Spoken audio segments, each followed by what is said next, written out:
IVM. $100. That's all it takes to begin your journey with Bitcoin and Ethereum. No, really. With CoinSwitch, you can start investing in over 100 cryptocurrencies with just 100 rupees. On top of that, there are zero charges for deposits and withdrawals, so you can trade, buy, sell, however and whenever you want. All of this, plus their extremely intuitive interface, makes CoinSwitch the perfect app for beginners in the crypto space. But don't take my word for it. Just download CoinSwitch for free and try it out for yourself. If you'd like more information on cryptocurrencies, tune into A Show About Crypto with me, Rohan Joshi, my new adventure on IVM Podcasts. CoinSwitch, kuch to badlega.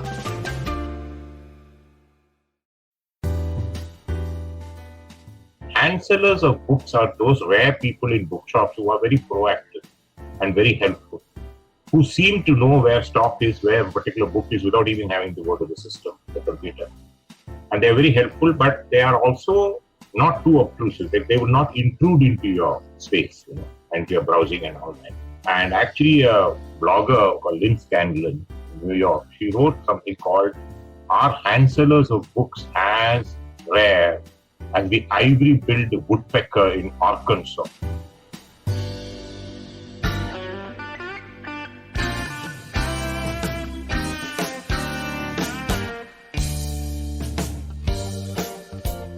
Hello and welcome to the Filter Coffee Podcast. Now, I've had many episodes where I have been moved to tears. I've recorded many which have made me think deeply and change my perspectives on life even.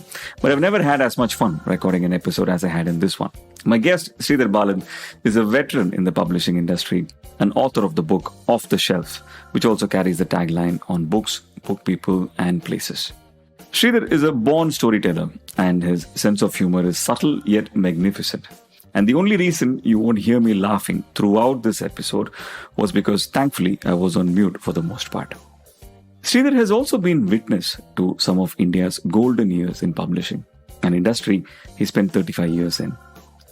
He's been a leader at the Oxford University Press for the longest time and then at Ratnasagar, and is also a prominent columnist across major newspapers.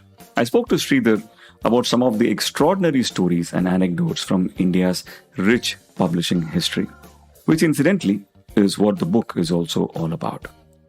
Right from the booksellers of Lucknow to how he once had a very strong argument with Mr. Ruskin Bond on whether tigers can act, to how a shipment of books from India to Russia was almost labeled as a biohazard because some Russians fainted because of the smell of glue that was used in the books. We'll be right back on the Filter Coffee Podcast with Mr. Sridhar Balan. Please don't go anywhere. You don't want to miss this.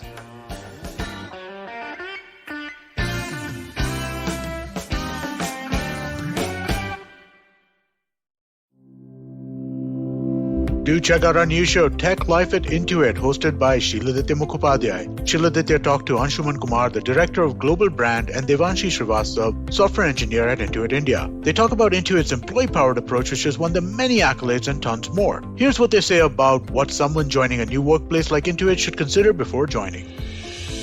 We want people to come to Intuit, join us, believe in what our mission is, and be able to achieve that by doing the best work of their life and also bringing their whole self to work. I think these have become so profound and so important today that I would say anyone who is looking at joining any company, not just Intuit, should definitely look at what's the mission of that company and how do I connect with that mission or the purpose that the company has and what can I do to amplify it even further. Catch new episodes of Tech Life at Intuit every Wednesday on the IVM Podcast app, website, or wherever else you get your podcasts from.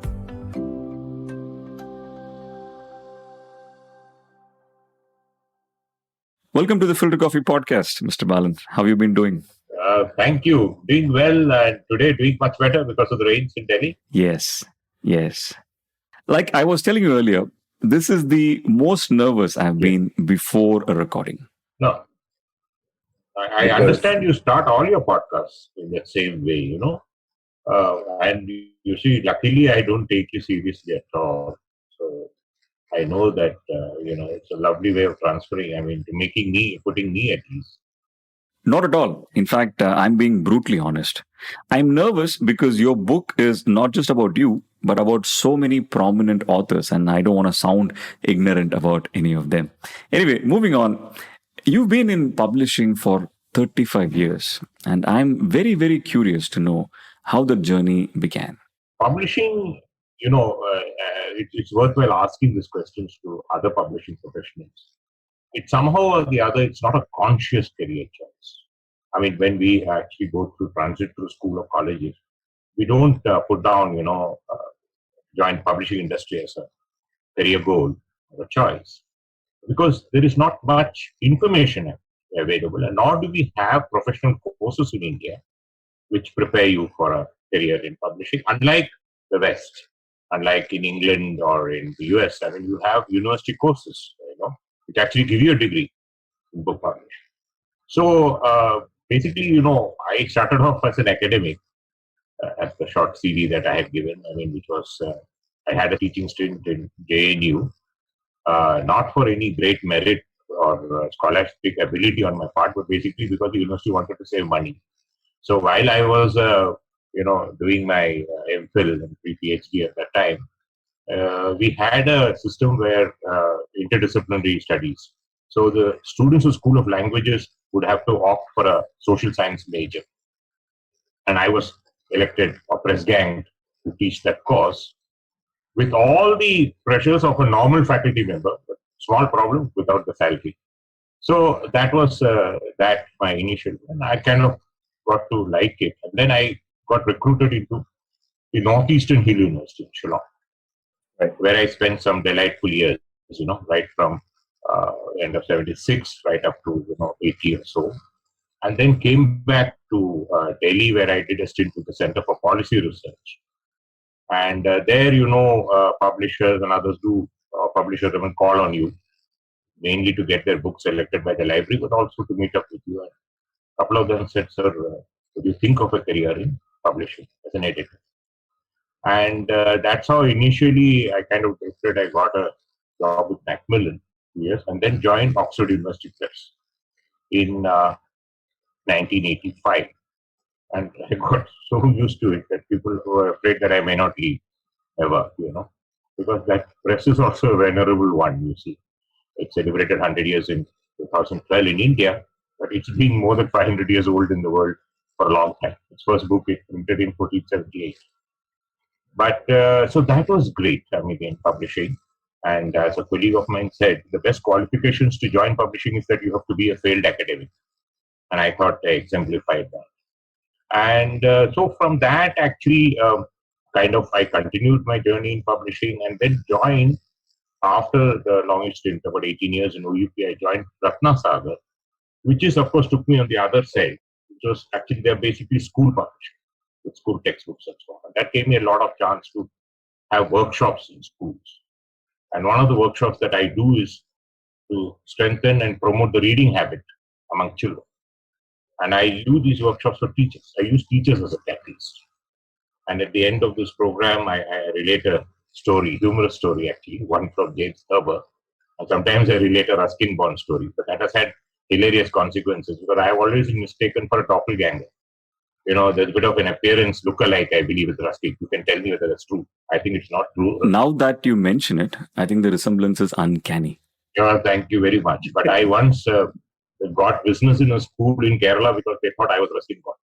So I did not disabuse them of that because I had read. But anyway. I'm now very curious about this story. You have to please tell us. The story that I relate to the teachers? Yes. In the school. Well, that story is a wonderful story. It actually features a unicorn. In fact, when time permits, I might read a poem on the unicorn by an unlikely person. We never think that person could actually write something on the unicorn because he was a scholar of the classics. He translated Homer's Iliad and the Odyssey from Greek into Latin. Such a guy, lofty scholar, fellow of Balliol and St. John's in Oxford, that he could write a poem on the unicorn. But this story is hilarious. It's actually a James Corbett story. And I was very happy when no less a person than Nasiruddin Shah read the story at the APJ Lit Fest in Calcutta. But that story actually is of a person who's kind of generally, loses out to his wife on most quarrels. And all of us know that, that the relationship between the sexes, that is actually true. So one day the guy looked at himself in the mirror and thought, what a sorry state of affairs. I should win once. But, in reality, that's not possible. So he said, let me write a story where the poor husband wins. So I asked the ladies' permission, young teachers, whether I could read that story. So they said, sir, as long as he only wins in the story, not in reality. So this is a story called The Unicorn in the Garden. And it actually says, it cuts to the person having breakfast in the garden. And then he looks up to see a white unicorn at the golden horn, browsing among the tulips. He gets very excited. And he goes inside the house to wake up his wife, who is still fast asleep, and tells her, wake up, my dear. There's a white unicorn in the garden, browsing among the tulips. So the wife, she does just sound asleep. She doesn't want to be disturbed.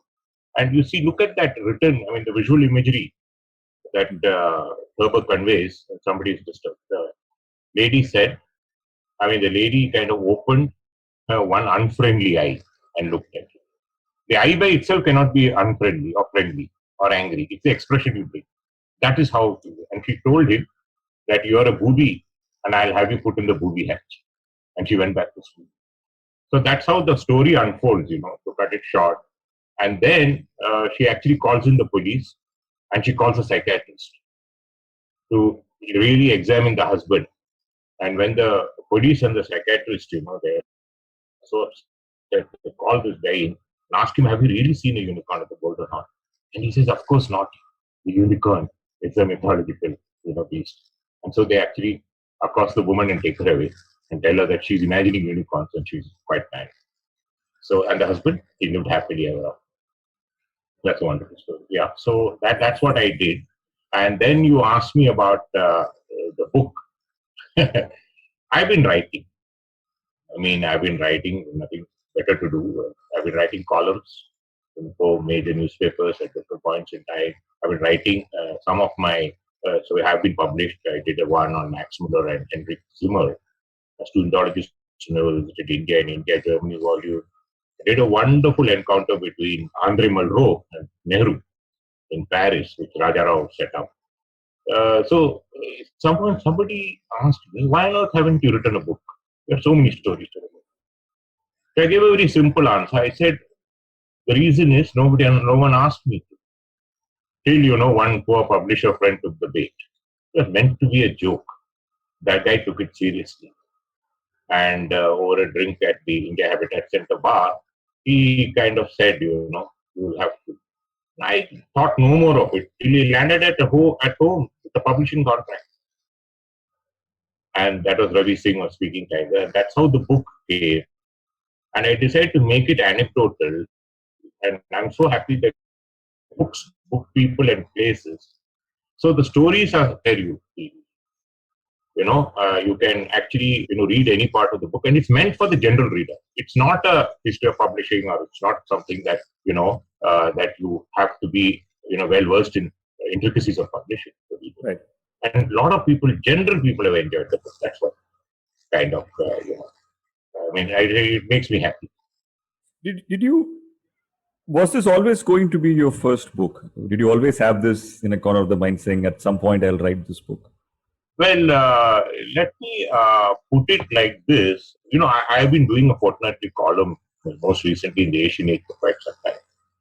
Reading that column, one of my very senior publishing friends, who's retired now, he said, what wonderful stories. Have you ever thought of compiling them into books? So that's how actually I got to start thinking about it. And, I would normally not, I'm fortunate not to be in a position where I have to go on sending letters of supplication to publishers and then hopefully wait for a positive reply. I can manage to contact them, being on the other side, so to work, as it were.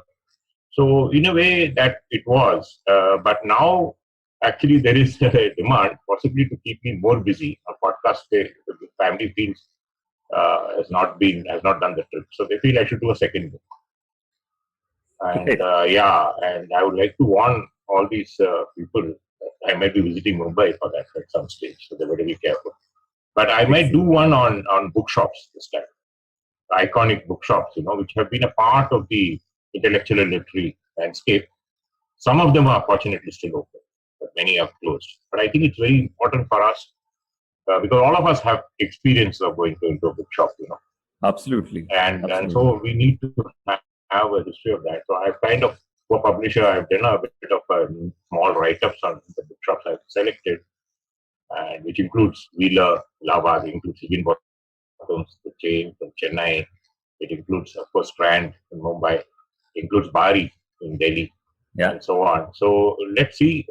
He's bitten. So let's see. I'm just waiting for the pandemic to ease a little, because travel will be involved a little bit. Right. And let's see how that is. It's that is a book I would pay millions to buy, because the bookshop experience is so integral to your reading journey itself, isn't it?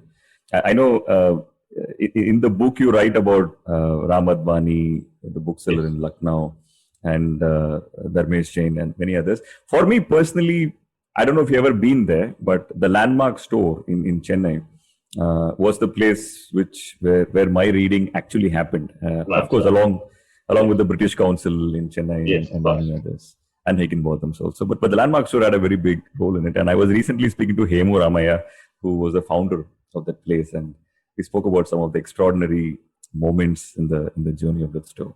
Oh yes.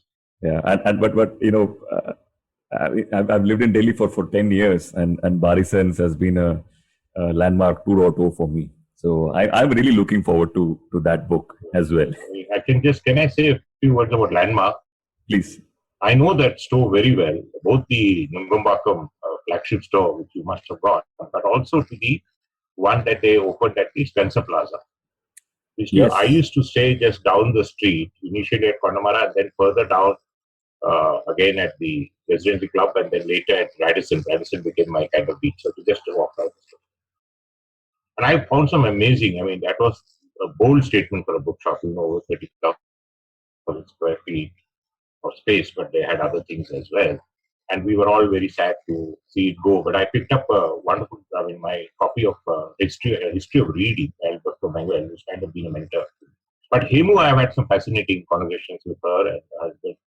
And one of the things that she has been asking me actually was to conduct a small training workshop on retailing in bookstores. Because one of the things is that, as I spoke at the beginning of my podcast, we are coming across an all too rare species. It's called the hand sellers of books. And if you ask me, how do you sell books? Obviously, the answer would be with our hands, of course, but actually you sell it with your mind. But hand sellers of books are those rare people in bookshops who are very proactive and very helpful, who seem to know where stock is, where a particular book is, without even having to go to the system, the computer.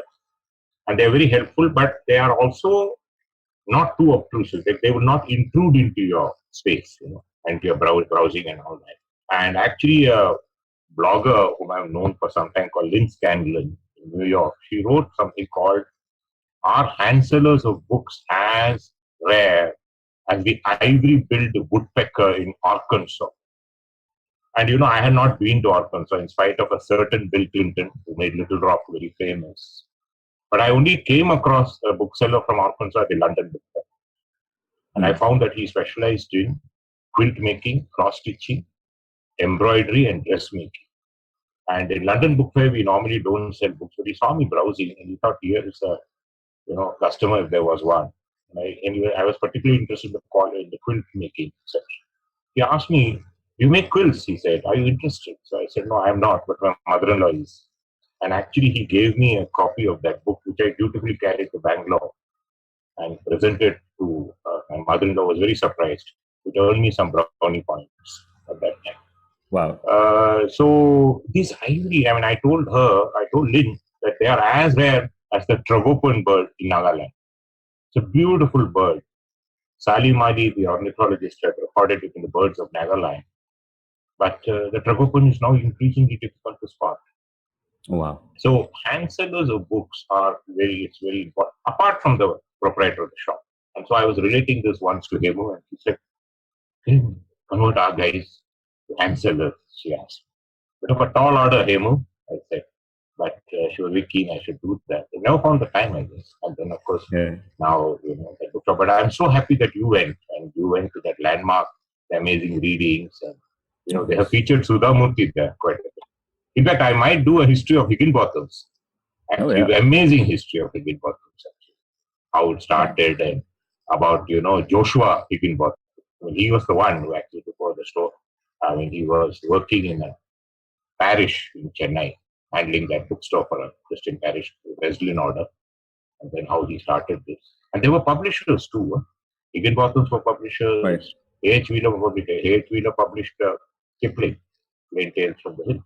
Of course, yeah. Oh, I can go on, Karthik. I'm so sorry, you have to stop me. This is terrible. No. Even if this takes multiple episodes, we need to get to the bottom of it. Though I remember the Higginbotham story. I probably read it in a N.S. Muthaiya article. Yes. Where he spoke about it.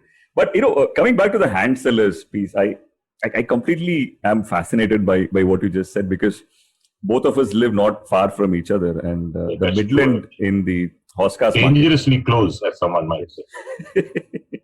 And I'm sure you've been to the Midland bookstore in yes, of course, was all over the place. And recently I'd gone there to look for something, and now the store has become much smaller. There's just big enclosures in the store where there are thousands of books just stored there. And yes. I was looking for the very particular book, and the guy said he was looking for it. Then he looked at this place and moved on. And I asked him, do you want to look there deeply? He said, I know it's not there. No. How can you know? There are probably 2,000 books in this enclosure. He said, no, I live with books. I know that it's not there. So yeah, that's actually the brother. You should actually meet the Mirza. Mirza Sahib is actually sits at the South Extension. So at the basement. One person who's so knowledgeable in history, and when I speak to him on phone, I try to introduce myself. He says, Balan Sahab, आवाज से पहचान लिया, and then he would really talk. And then there was also this Subhash Arora from Texans, also in South Asia, extremely very knowledgeable. They actually bemoaned to me that today the publishers' representatives who call on them, they don't make them like they used to say that.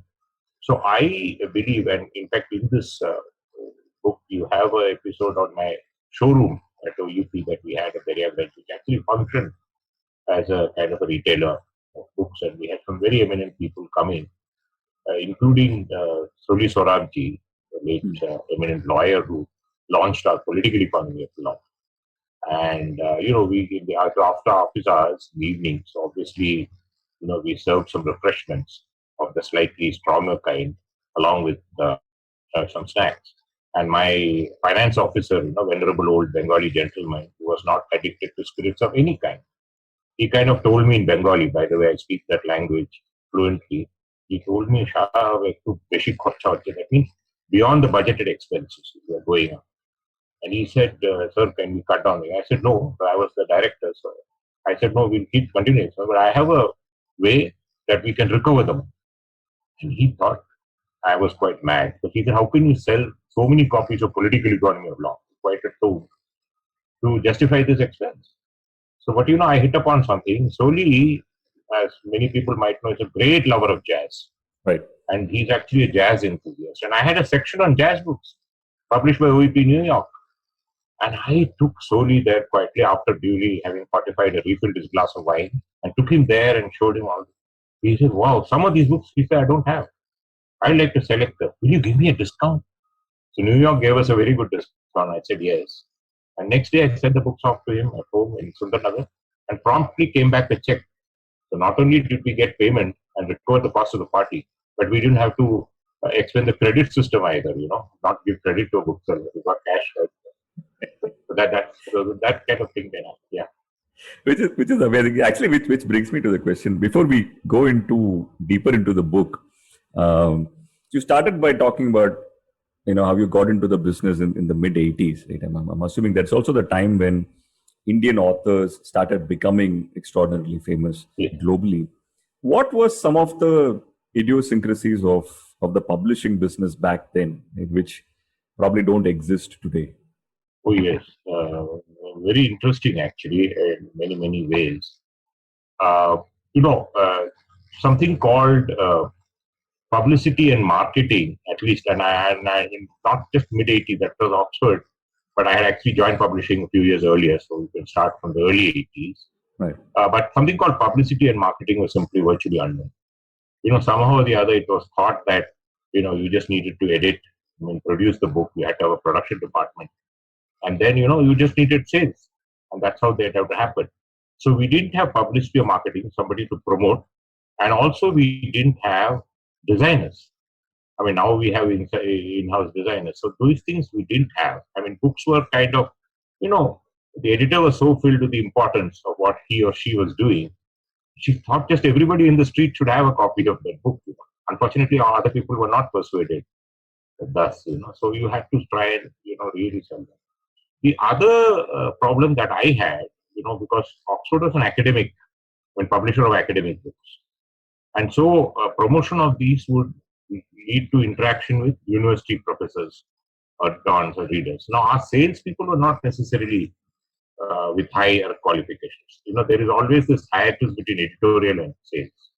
Editors are people generally with teaching, research degrees and research experience and so on. So they would talk at a level. So I actually, throughout my career, I brought these two together. And one of the things that I did was instill what is called CBMs, confidence building measures among sales staff. In order to be able to talk to an academic, he didn't have to be a scholar himself. The book will do the talking. But just point this out. And I remember this particular day when we were promoting a book which was not from OUP, but from the other publisher. We were promoting a book on case studies in marketing. And as you know, in marketing, in management, Kotler, rules, the rules. Philip Kotler is the book, the Bible. So our guys were not, that much conversant. This not from OUP, but NASA. So the editor asked me, so can you do something? So I decided to go to a few of the management institutes myself, and I went to this Indian, management institute in Ghaziabad, which is just below IMT. IMT. And there was this professor, of marketing lady. Her husband was the director of the IIM in Raipur. And when we went in there, it was by the time we went to Ghaziabad for lunchtime. I know lunchtime for you is a little early, but for her it was at about 1 o'clock. And then when we went there, she kind of excused herself because she shared, lunch with a neighbor. So she went off there. And we waited. So I told the guys, just wait for her. And then she came back and she said, applied case study. Oh, I have seen this book, case studies, limited. It's not a great book, I'll not say that. So I started talking. And she just listened to me, as you are listening to me today, under 15, 20 minutes. And then I stopped. And then she just looked at me and she looked at these two guys, one boy and one girl behind me. She said, come closer, both of you. They were a little worried because, they probably thought that she had not received my speech very well and she might take some physical recourse, or something. And they didn't want to be within striking distance of her. So they went with a lot of trepidation. Yes, ma'am. Sorry, ma'am. Our guy, he talks too much. We have been trying to restrain him. What to do, sir? He's our senior. So I went. She said, did you listen to what he said? She said, I have shelved this book. I put away this book. What he has said today compels me to reach out for that book again and to reread, and I'm going to read it from that perspective. There is every possibility that I'm likely to prescribe this for us. She said, you are lucky to have this. So I blushed and so on and so forth, try to say, can we have our tea now, kind of stuff and so on. So I said the lady don't exaggerate. So that was what happened. So in a way, I think we need to really try and give that little bit of confidence. Also a little more, we say product knowledge and all that, but a little more of, books, we tend to turn them as commodities. We think they're just products. They're actually products of an intellectual labor. And I think it's very important for us to try and, really look at the process that go into it, salient features, just that kind of thing to appeal. When I started in publishing, there was no such thing as a computer. in publishing. And now it's all done. And when we had to do costing in the old days, we had to work out the costing, actually ourselves, the cost of course, you check by a production guy, but we had to work this out. Now, the computer has a grid. You just got to feed in the inputs. What do you reckon, number of manuscripts. It does all the calculations for you. It gives you the cost. It gives you the, cost per copy, depending on what your, it gives you three options, you see. So that Right. kind of a thing, it's far more, and even everything, computer helps you. Earlier we used to look at cover designs, actually hand-drawn, basically by an artist and so on. Now, you can do things on the Mac, the designer Mac and all that. So that is there. So, Right. but the journey of a book is that as I said again, the question is that a book has the stamp of the author's, labor in it, and then you design it and it becomes a good product. But when it goes out, it's treated as just another. So what will kind of, really it's treated just as another thing. So when you look at it in a bookshop, now even when you go to Midland or something, which is the book that gets noticed, if you're going to browse, and if you happen to know what you want to buy, that's different, you buy that. But what he puts up on display or whatever, like he was so keen that from my advance copies, I had given him a copy. He said, I want to keep this before stocks come, because that kind of thing. So that is their journey. The other aspect that you have asked me is self-publishing. And I think the publishers cannot follow a very traditional model. They'll have to also keep pace with changes that are happening. And the self-publishing can very well make an author bypass the industry, bypass publishers, because you can get, things edited, you can get, and you can still see a book in print. And one of the big self-publishers is based in Chennai, and they do get your book out onto Amazon and all that, and they do a little bit of it. The other aspect is publishers are no longer promoting books. They are really not, really promoting in that sense. The book goes out there, and then it gets into the bookshops, and then that is the kind of fate of the book. So that's not that is kind of a little sad because you need to be committed, and I guess too much stuff is also being produced.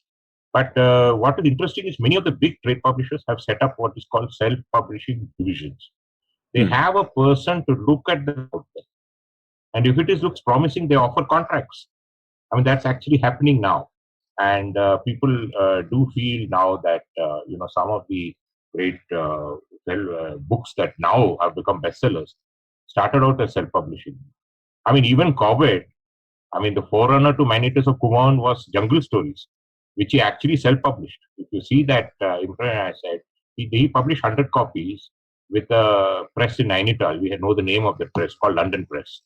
And that guy's stock of type was so limited that he could print one page at a time. And then for the next page, he had to break up the type and set it again. So he had to print, we wanted 100 copies, he printed each page 100 times. It took them 4 months to print 100 copies.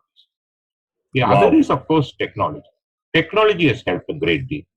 And we have something called POD, print on demand technology today, where you can get 1 copy of a book, you can get 10 copies of a book, 100 copies, the limited this thing. And many of them, you ask me about change, the science, medical, professional publishers are no longer printing books.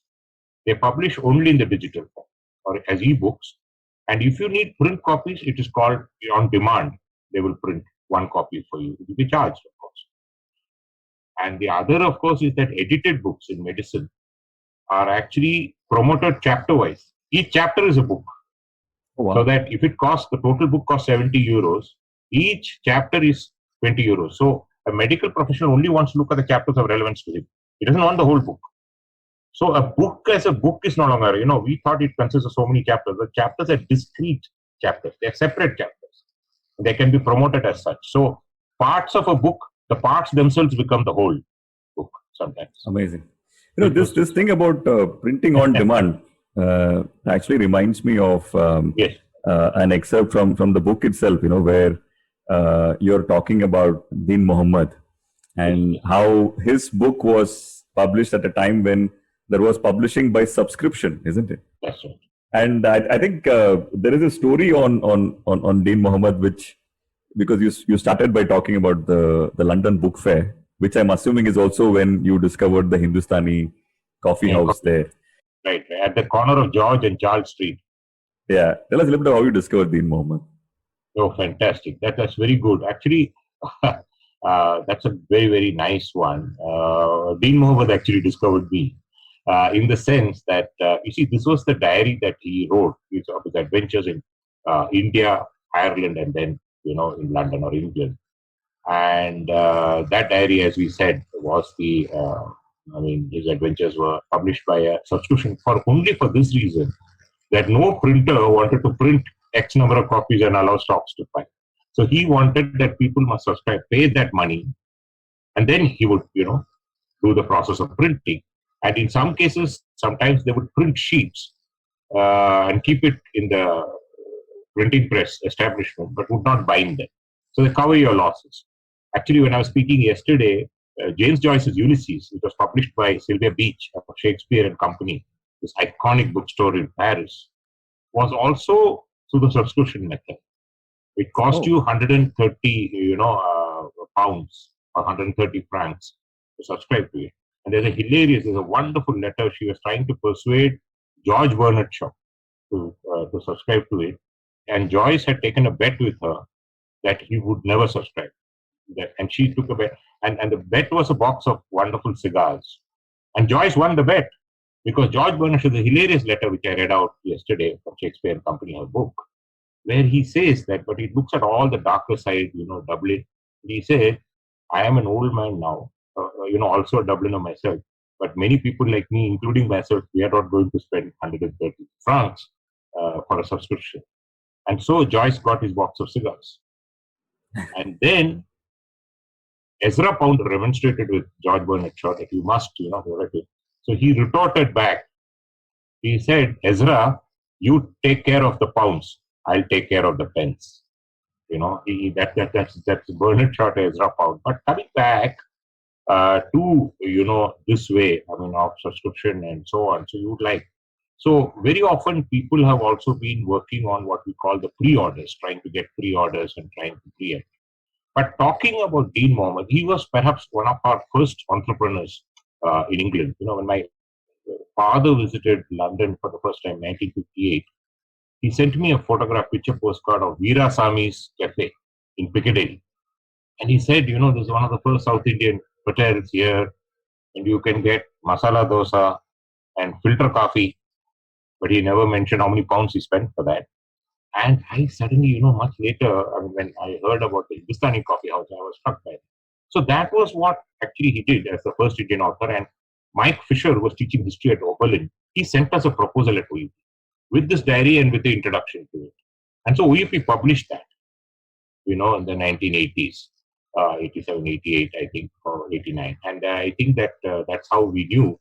But what was amazing was when I was reading that, I also realized that this guy had set up a chain of shampooing and head massage parlors toward London, His Royal Highness the Prince of Wales was his patron. And he actually spoke about the therapeutic effects of shampooing and of vapor baths and so on. As a result, you had a very clean England at that time. And more than that, he became known as the shampooing surgeon. So that's how. But before that, actually, between 1810, towards the end of 1809, he planned it. 1810 and 1812, he opened this amazing Hindustani coffee house, where he served a range of exotic Indian, South Asian foods, with a large number of spirits and wines to accompany them. But they were all spiced up. They were all Indian spices he managed to get. He even had a hookah bar. He called it the Hindustani coffee, a very popular establishment. Only thing he didn't serve was coffee, filter or otherwise. And, when you go to London and Charles, so that was his thing. This chain of thing continued, but after him, the children couldn't. He lived up to 92, actually. And then he's buried in Brighton now, Dean Mohammed. So he was one of our first kind of Indian entrepreneurs. Indian entrepreneurs and one of the first Indian authors to be published in Europe. Yes, the first Indian author, because that was that published work in 18. He married an Irish girl from Cork. He was actually from Cork in Ireland. And that marriage was kept secret because at that she was Catholic, and there was interfaith marriage was not permitted at that time. And it was later that he became, and then he was actually Dean Muhammad. And very strange, his father was a barber, and he was a hairdresser. And when he saw his father working and the status that he enjoyed or didn't enjoy in society, he resolved he'll have nothing to do with hair. And the poor guy became a shampooer. He became a shampooing surgeon, and his life had to do with hair, human hair. It's very strange. Right. But he was a sepoy in the East India Company, and it was his benefactor Baker who actually took him. And Baker, he was very fortunate. Baker had a very large family, so they were among the first subscribers to the book. He thanked the Lord for the large family of his benefactor, because the initial subscription was 112 copies, which is very big for that time. Wow. So that's how you kind of close. Yeah, that's amazing. And I've been discovering over the period of the last few days a lot of such gems through your book. Yes, of course. What we just spoke about is one part of the book where you speak about Dean Muhammad extensively. The other instance which I really enjoyed is the story of Salim Ali and how his book came into being. Oh, yes. Oh, wow. You have read this book very closely, how happy I am that it was not ghostwritten, as I wouldn't have even known these stories. Yes, that was actually the handbook. You see, he published this handbook, volumes 1 to 10, and he was actually a great friend with Roy Hawkins, whom we called Hawk, who was one of the great publishers of OUP. He was for 40 years the general manager of the press in Mumbai, from 30 to 1970. And he used to have a house on Gamadia Road, and then that got converted into a flat. And, Hawkins, actually, the collaborator for Salim Ali was Dillon Ripley, S. Dillon Ripley from the Smithsonian. So this was the compact edition that we launched at the IIC. Salim had gone by then, but Dillon Ripley came all the way from the US. And because Dillon Ripley had come, the scientific advisor to the US ambassador from the embassy also came. And it was a good launch at the IIC, followed by lunch. And then it so happened that Dillon Ripley was invited to the advisor's house for dinner. And the advisor said, I would like to place an order for 50 copies of the book.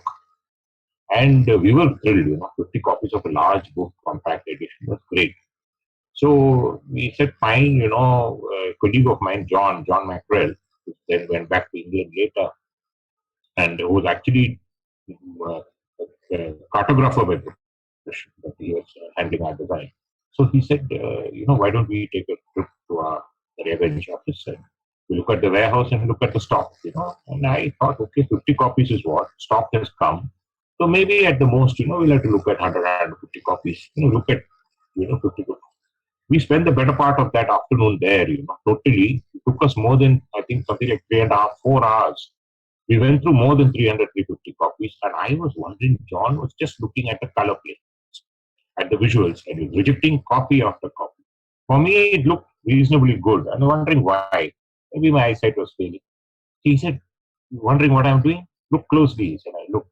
He said, there were some faint brush marks, on the thing. He said, no.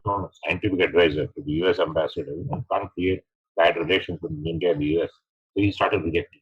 Then I said, fine. And then there were ones without. We selected those. Then I asked him why.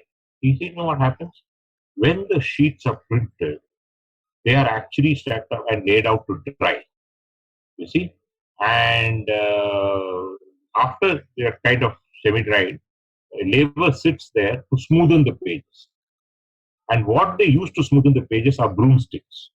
So the broomstick, when it's applied to those pages, it creates, small, faint traces of the mark. So that is what, so it means the page hasn't fully dried. They are in a hurry and they do this, and that's why the page, perhaps casual eye will not listen, but John's eye is anything but casual. So we picked up 50 copies, after a while. So that was my first kind of look closely at color plates, the color visuals that shows the quality of it. The other story from this, if I can just pick up, is another one where, among the dictionaries we publish in Oxford, it's called the Oxford Advanced Learners Dictionary. It's generally used for a lot of people, because it's an ELT dictionary. It teaches you, words, not just the meanings, synonyms, antonyms, all that, and where exactly you can break a word and all that. So we normally print this under license from Oxford, and we're not supposed to export it. But we had a very enterprising distributor at that time who travels, on behalf. And one day he decided, without telling us, took a copy of this, which he normally sells in India, to Russia. And they saw this, and they saw that Indian price, and the Russians said, very cheap. So this guy said, yes, I can give you a good price. He had no business to say that, but he couldn't. And finally, they really placed an order for 50,000 copies. And that is very, very high, So he came back, and then his director and my director, who was managing director, was again a Bengali gentleman, and this conversation was held in Bengali, which I will not. This is an English podcast, so I will not say that, what it was in Bengali. And this man said, no, Baba, we can't, He said to Sukumar Das said to Santosh, Sukumar Das represented the exporter, and he said, Santosh da, beshi bodo order ache, that means very big order. He said, Koto? He said, 50,000, he said. This guy almost forgot his cha and his wish good. And he said, so they were asked, and those days communication with Oxford was through telex. And he telexed Oxford, and very grudgingly, they gave permission for one time reprint of 50,000 copies on express provision that we will give them so many percentage of royalty on that price. And so and at that time, short notice, presses were full. We had to print these copies in Calcutta, get them hurriedly bound, send them by container to Mumbai, and Mumbai they went by ship to this port of Odessa. We had already taken advance, the exporter, from the Russian authorities. And so we waited, and then suddenly this guy gets a telegram saying, ship docked, hold opened, container opened, 2 workers fainted, stop, come at once. Now, those days, were perilous days and all that. You try and cross the border, go into Russia and all that. You're not really sure, whether you will be able to get return passage back. And so they couldn't find, they found one enterprise guy, said, I'll go. And they made sure that he had insurance. And they flew him to Odessa. First time that they took interest. He had realized what had happened. And when he went there, guys were with guns and sandbags, looking very tense. So he had the container open. He just said, just take out the books. So people were actually what we call now the biohazardous suit against the pandemic. They were wearing those suits there at that time. And then they took all this, and all it required to be dried in the sun. The books had not got the chance to dry properly. They were glue. I mean, today, having coffee, I can't tell you the ingredients that we put in to make glue of that time. And they give you in the airtight compartment, airtight packing, and the compartment of that hold, they give an overpowering smell. Indian olfactory nerves are very strong to withstand most smells of any kind. But Russian and the dock workers were women. The Russian women's olfactory nerves were rather delicate. This was too overwhelming for them, so they fainted, 2 of them. And they had been rushed and nothing else, So it was aired, and then they were kind of breathing a sigh of relief. The balance payment was received, but we did not receive a reorder. That's for sure. Today, the glue is much better. We use a glue called hot melt glue, which can literally be used within a few minutes after application.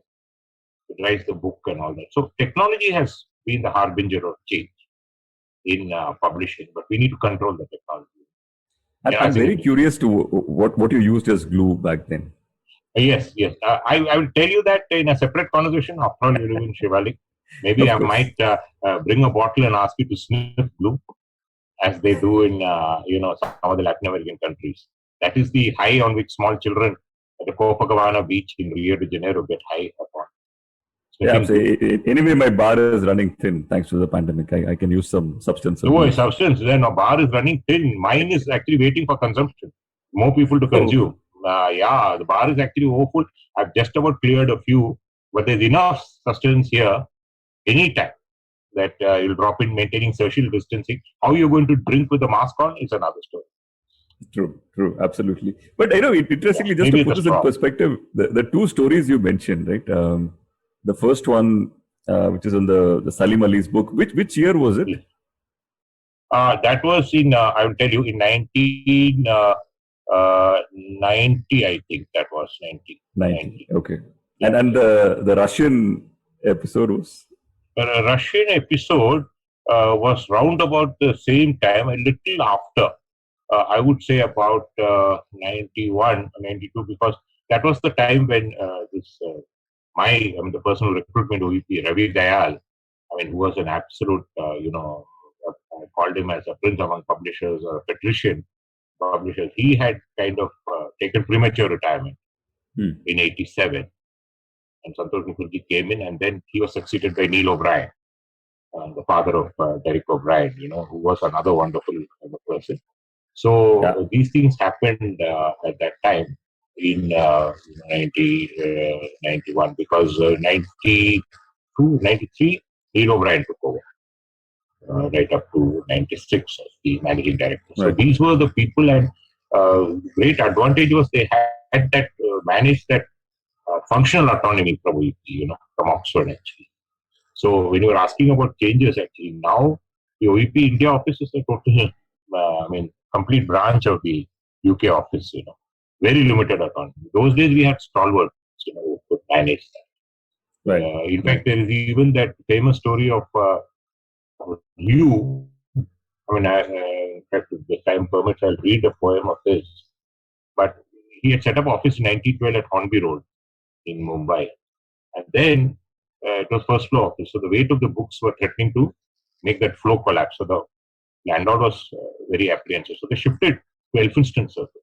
And they managed to get a ground floor room with a basement. Basement are very good. Books are actually heavy items. But what that guy failed to tell them was every afternoon, an indolent cow came and it kind of settled itself at the plonk right at the entrance to the office. So you had to cross the cow to get into the office, you see. So the nimble-footed people among them did a hop, step, and jump and managed. Those who were not so went on field work for the whole day. So we always, even now, have not solved which of the competitors sent the cow. The cow, after a leisurely lunch at Crawford Market, used to amble across and come. And cows are holy, you see, then and even now. So nobody would disturb the cow, not the Englishman, not the Indian. Yeah, so that was there. Of course, OEP never told us how much they saved in security guard fees. The cow was the security guard. Right. You speak about some of these in the book as well, but you spoke about Neil O'Brien, and I was thrown back to a time where there's a book that he had co-written called Quiz Mountain, which used to be like the Bible for most of us quizzes. Yes. He was a great quizzer. Wonderful person, born raconteur, great guy. He was recruited by Hawkins, and Hawkins flew to Calcutta to actually retrieve Calcutta as then known, and he asked him. But Hawkins actually didn't, he wanted to test his knowledge of Bengali, with Neil O'Brien who was Bengali, and Hawkins didn't know enough Bengali himself. So he called the head clerk to come and talk to this guy in Bengali. So that guy already very scared, to meet the general manager and so on. And that guy asked him some questions in Bengali, which Neil answered very fluently with aplomb because he speaks Bengali very well. And Neil O'Brien got the job. 1964, he joined OUP. And but the head clerk was however confused. He thought that Neil O'Brien was an inspector from the sales tax office, to whom he had to put questions. So he was rather perplexed. So this is a story that Neil always tells us. And it was wonderful working with him because he had a previous stint in Delhi as a marketing manager, but he had not worked when he had not moved. He was always a Calcutta man, So coming here, he was very happy because both of us could speak that language fluently, and it was very interesting. And then there are stories like that. So these were the stalwart. So and he used to frequent this institute club called the DI, the Dalhousie Institute in Calcutta on Jawahirlal Road. He was the president of that club. He used to conduct they had a famous quiz team. He used to conduct the quizzes over there. He conducted my college quiz too. I was a student of St. Xavier's College in Calcutta for my BA honors. And he did, and I attended the quiz team. But to my eternal shame and mortification, in the final round, we lost to Loreto House. I'll never live that down. And, actually, and Shashi Tharoor's wife, she became his wife, Eta Tilakama, she was from there. And she said, we put one over you guys, and all that. I said, yeah, you did. But, you're the host college, so we let you all win and all that. She looked wowed. She was junior to me, but this was like early 70s. But Neil O'Brien conducted that. And much later, when I joined, he said, I've seen you somewhere. So I said that was on the on the quiz. So, right. You mentioned Ravi Dayal, and this is, of course, the legendary editor and publisher from India who led Oxford University Press for many decades. I was recently reading this article, which was written by Girish Karnad many, many years back on Ravi Dayal. And he mentioned this fascinating story of how Dayal, as a young schoolboy in Nainital, once ran into this man on the street and asked him what his name was. And the man says, I'm Jim Corbett. And the boy says, oh, you're the man-eater. And then he runs away. Later on, of course, the boy will grow up and famously publish multiple copies of Jim Corbett's books. Tell us a little bit more about this story. Actually, with Corbett, Ravi Dayal studied in Sherwood College. And when Girish, by the way, worked also at the OUP. Yeah? He worked in the Chennai office of OUP, and he was a great friend of Ravi Dayal. And we published Girish, and I remember that. And anyway, I had occasion to launch his book of plays. The play is called Fire and Rain. Ravi Dayal, you see, was brought up on that Corbett folklore, which was part of, the Nainital. And when he encountered Jim Corbett, he thought that Corbett could transform himself into a tiger at will, having spent so much of his years. So Ravi was, being an impressionable schoolboy, was very scared of him. So he would tend to avoid that direct route to the school and take the long route. He was perpetually late for school because, Corbett would be lurking somewhere and he didn't want to be surprised by Corbett as a tiger. So he was always saying this was a story that Girish said and so on. I never managed to check with Ravi about whether that story was apocryphal or whether it was true. Right. But Ravi had some amazing repertoire stories, but his place was Ranikhet, and he had a redoubtable aunt who was at one time the women tennis champion, Leela. And she was now married his uncle. And he always had a troublesome relationship because he was her paying guest when she was at New Marine Lines when he was working with you. He was recruited at Oxford. Right. And Ravi's his aunt's house was called Himalayana. And there was a long-standing dispute between two people there as to whose was the older building. Aunt kind of presided, and Ravi was always careful with the aunt. Aunt was like real to the manner born. And so when we went to Ranikhet, I was staying in the Westview Hotel, and I spotted Ravi's car. I have this other very bad habit of remembering car numbers. Sometimes I see them parked in front of strange places, and I remember the numbers to the embarrassment of the owners. So Ravi, so I was planning. I said, afternoon, suddenly, Ravi troops up with his wife Mala and daughter Naina. So I said, Ravi, why have you come? I was embarrassed. I said, you would have come and seen it. Are you joking? He said, aunt is his residence. There's no way you're coming anywhere near Himalayan Heights. And then, of course, he inherited that. And in that cottage, actually, lived also somebody called Lala, who was one of the first biographers of Corbett, along with Martin Booth. And Corbett is remarkable. In fact, there is this whole story of tigers can act, but actually Ruskin Bond had said that tigers can't act. He said that Man-Eaters of Kumaon was made into a film by Hollywood and it bombed in the office. And he said that's because tigers cannot act. He said, my own story, a tiger story was made into a film. Tom Alter acted as the Shikari. And that they hired two tigers from the local circus. And every time evening came, the tigers would run off to get their dinner at the circus. So he said the film proved to be a flop. And he said, if you make a film on tigers, don't have tigers in the film because tigers cannot act. And I actually wrote the story to tell Ruskin that tigers can act. And I told him the story, and then how actually this launch in New York It's a fascinating one where Corbett was to go for that launch in 1946. So that was the demobilization of the troops. The Second World War, he couldn't get passage. He sent this amazing 6-page telegram about how he came to write the books, how I came to write Manuel. And he couldn't get passage prior to us. And these people had to, New York public director, do something amazing. Because Corbett was the draw, you see. So, she said, let me do something innovative. And she got 2 tiger cubs from the Miami Zoo, along with their Viennese. Oh, wow. And she brought them to the launch. And before that, she had a radio program. And people are fascinated because the Viennese trainer, Prosky, when he said how it was to manage the tiger cubs. And then in this launch, she said, we have a treat for you.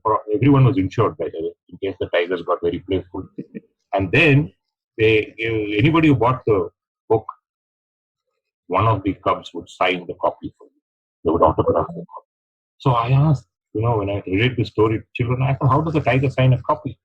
Are you kidding? It takes a pen and signs its, name, El Tigre, with, a flourish. No, what does it do? It makes the impression of its pug marks. Actually.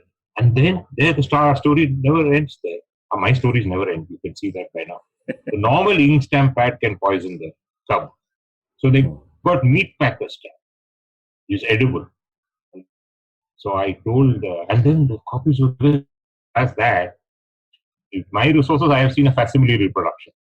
So I told Ruskin that either you and I, or I have a copy of that original. It will be worth a fortune now. So Ruskin wrote back to me to say, neither of us have a copy. We are destined to be poor, he says.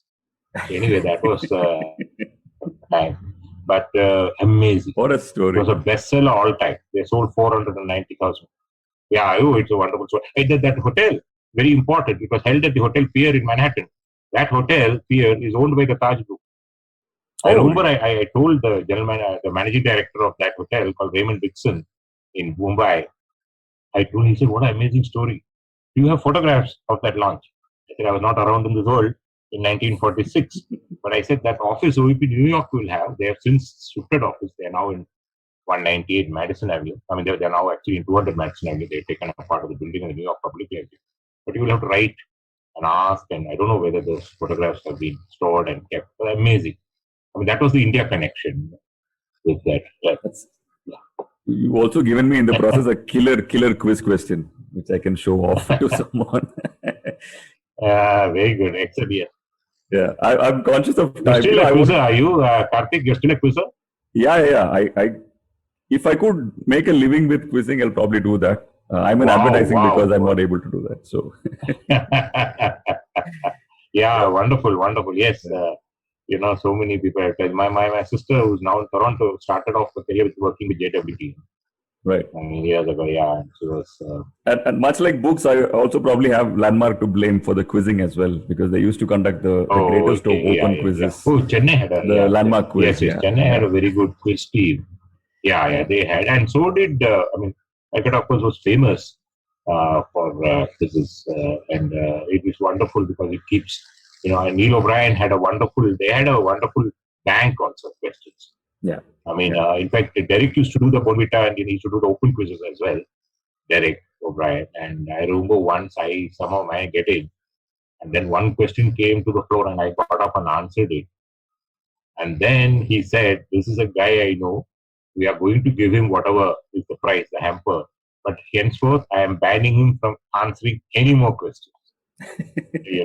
Yeah, because, he said that he's, been with my father and I can't, he knows all the answers to all the questions. So there's no way. Right. Now I remember actually, incidentally, the book I was talking to you about was co-written by Saranya Jayakumar and Neil O'Brien. And Saranya Jayakumar's son, Dr. Naveen Jayakumar, is the person who used to host the Landmark quizzes. Anyway, useful information. I didn't know that because he did a find out quiz also with his son, Barry O'Brien. Right. Who did the Limca quizzes, sponsored by Limca Records. So he did that. The find out was published by OUP, the whole series. That's great.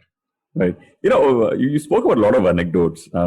But I wanted to talk to you about, of all the authors you met, people talk famously about the drama of publishing a book, right? And how it happens and how it has changed. Who are the characters who stand out for you among authors as a memorable memory, so to say? One person that I would like to actually say, let me try and say somebody. I don't want to go into an academic, personality, may not be that well known or only known academic. Let me talk about an author we published, which not many people know about it. They know the author all too well, but they do not know that we published it. And that was Vikram Seth. Vikram Seth is so well known as, really, Penguin has absolutely monopolized him. But Vikram Seth, when he published his Golden Gate in the mid 80s, actually, he published with Random House in the US and he published with Faber in the UK. Those years, OEP was representing Faber. So we got this copy, 2 copies. Ravi Dayal had got it in his room. And OEP, the office lunch, we are all given, lunch, whether in the head office, and then a branch, of course, we had a live kitchen. But in the head office, which was in YMCA Library, we used to get a pantry service. So we used to get the lunch. And we would kind of help ourselves and turn it into somebody's room and stuff. So Ravi would take his, he was a very Spartan eater, and he would come and suddenly he came into the room. There was the guy whom it was, he was sitting in a chair. There was 3 of us sitting. Not one guy got up to offer Ravi a chair, Can you imagine the boss? So Ravi just, had a small low cupboard. So he just pushed off some books inside. And suddenly he said, "You guys, have you heard of this chap called Vikram Seth?" None of us had heard of it. He said, "This guy writes like, Eugene Onegin. He's written this book, novel in verse. It's called Golden Gate." And Ravi said, "Seems to have some promise. What do you think?" So I said, "Ravi, have you got a copy?" He said, "Yes." "Ravi, why don't you get a copy?" I said, "and read from it." Ravi is a wonderful reader of poetry. He went to his room. He left his plate, went to his room, picked up this, and he read. I tell you, we were entranced. So absolutely, and we decided to import copies, 500, and twice we imported, and then third time we asked, we said we established a market, we said we publish it. And we published in India, I think 1989, we published that, and then that really took off. And then we published second book by him called The Humble Administrator. Nice. Vikram never forgot that. When I met him at the launch of Two Lives, he told his brother Shantu, these guys, they were the first to publish. And that was due to Ravi Dayal, so the passion that he brings. Otherwise, how do you? So Vikram was actually published, and that was absolutely great. The other was, of course, Ram Guha. Ram Guha also published with him. He's now become this thing. And I remember Ram Guha was present at my launch of my book. I had a launch in Delhi as well as in Bangalore, and he came for the Bangalore launch. And I said, "Ram, when we did the very relevant, very civilized, we spoke about 3 people. We spoke about Salim Ali, we spoke about Corbett, and we spoke about, other guy, the third person. I'll just come to." And then he said that all these 3 people, they went into the forest, very relevant. All these 3 people, very relevant, Corbett and Salim Ali, they went into the forest, but they had no return ticket. So they were kind of committed, to that forest. And he did a wonderful biography of Elwin called Savaging the Civilized. And Ram wrote, beautifully about it. And 2 people he liked in my book. He was familiar with them, Ravi Dayal and Ram Advani. Advani was an amazing person. Single point handicapper in golf, till the age of 80. He knew it was amazing then. This is the bookseller from Lucknow you're talking about. Bookseller of Lucknow, and great guy to go and spend an evening at the Lucknow Golf Club.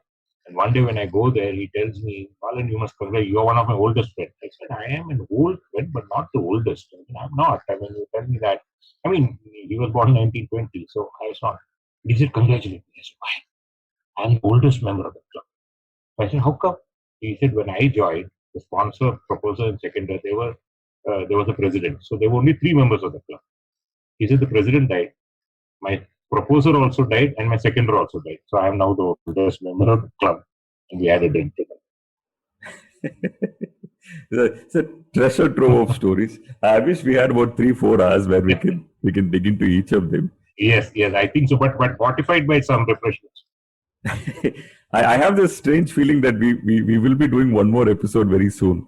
Whenever you're free next. Maybe I might read something as well, because that'll be lovely. Maybe some I would love to something. There's a poem, it's a beautiful poem by Ryu on the unicorn, which really he considered the unicorn a symbol of magic, and he wanted the children to imagine.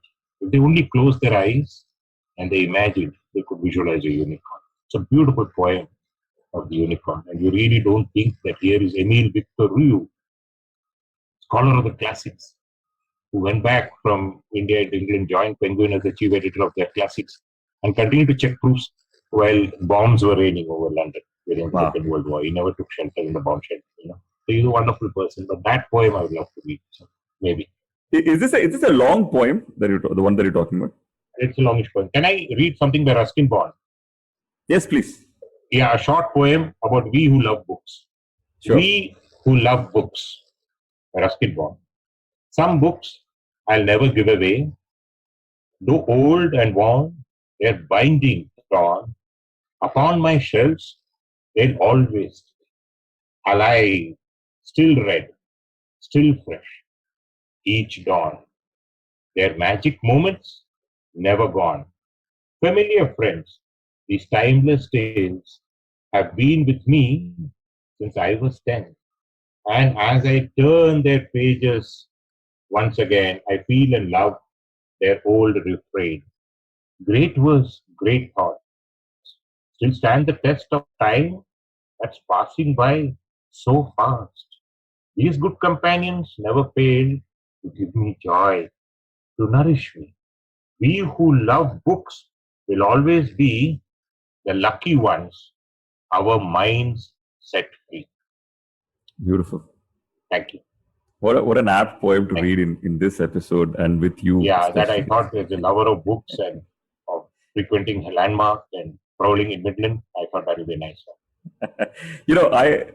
I was stopping myself from asking this question, but I'm going to just ask anyway. You can choose not to answer. But do you have a bunch of favorites among books? Yes, that's a good question. Good question. Definitely. One, of course, that I do, which I keep reading and really love, is this A History of Reading by Alberto Manuel. Manuel was a Argentinian origin author and a Canadian, and he's one person who's done so much for books and for reading. History of Reading is a wonderful book, and he even talks about, he's got an amazing collection, a modest collection of 30,000 books. And he had to go and settle in the Loire district of France just to keep his books, converted. That's one that I would love to try to read. The other is Stefan Zweig's The World of Yesterday. That has now been reissued. The World of Yesterday is again a beautiful kind of a book that I think we must and we'd love to try to read. And the other is something by Abraham Pais. It's called, Life in Two Countries, which actually deals with his own formative. He was the biographer of Einstein, and of Niels Bohr, and of Feynman, of these physicists. He was also a physicist, but he lost his entire family to the concentration camps and so on. So that was something that I really like. And of course, I think another wonderful book which is in India, which is worth reading, is Gopal's biography of Radhakrishnan. S. Gopal, which he published, Radhakrishnan, a biography. I always believe writing biographies there's a craft. Right? Because biographies can be public domain. Anybody can write a biography of someone else. But why should your biography be right?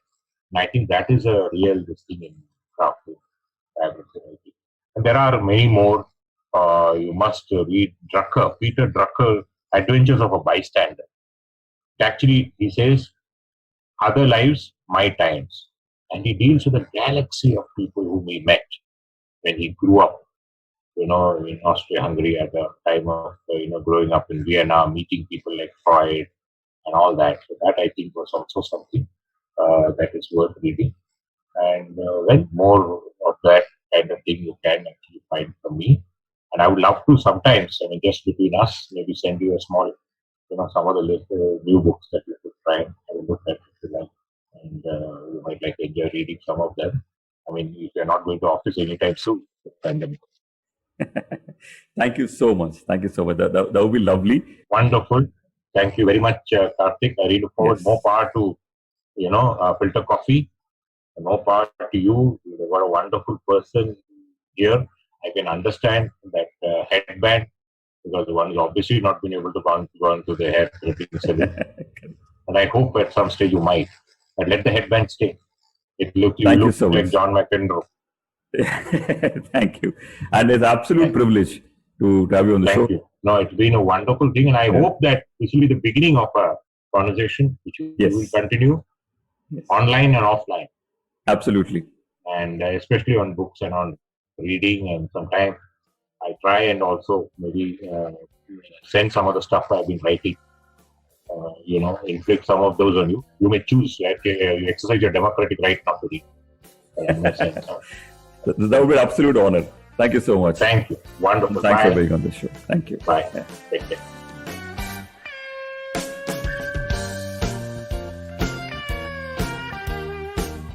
If you like this podcast, don't forget to check out other interesting podcasts on the IVM network. You can listen to us on the IVM Podcast app or ivmpodcasts.com. You can also follow us on our social media. We are at IVM Podcasts on Twitter and Instagram. And if you want to reach out to me, I am _Karthik. That's Karthik with an H on Twitter. And filter_coffee. That's coffee with a K on Instagram.